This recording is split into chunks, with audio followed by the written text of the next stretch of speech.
abagaciro kenshi cyane mwese abateze amatwi Rugigana Kiyonga official aho muri hose hirya no hino ku isi.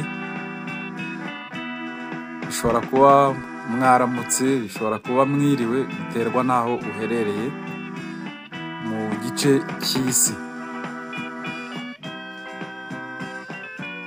Uyu munsi ngiye kubagezaho umwandiko ugira uti umushwi n'akayongwe.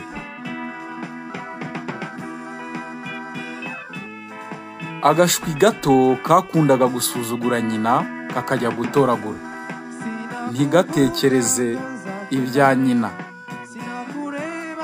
ariko we agahora akabuza. Yakundaga kwibaza ati, mbese mama umunsi ako kana kanjye kahuye n'akayongwe bizamera bite?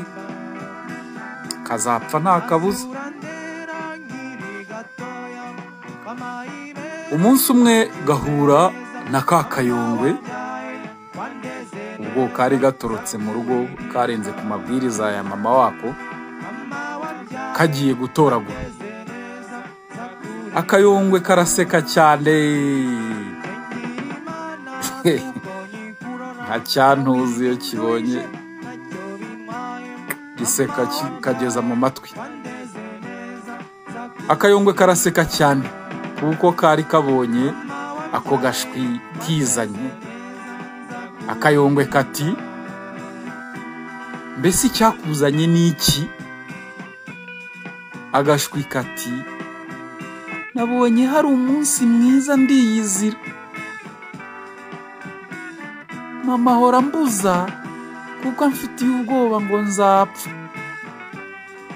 Zapfa nyine, ubundi se ntupfuye, karakuriye rero. Ariko gihe nkamuseka. Akayongwe n'ibyishimo byinshi, kari kabonye amarariro birumvikana. Kati, ni neza kugira utyo, iyo ntakubona sinari kukurarira. Shabaho kakikubitaho, wambwira ukuntu kari kameze muri uwo mwanya disa ko gashwe. Kakikubitaho karakaniga, agasuzuguro gashiriraho.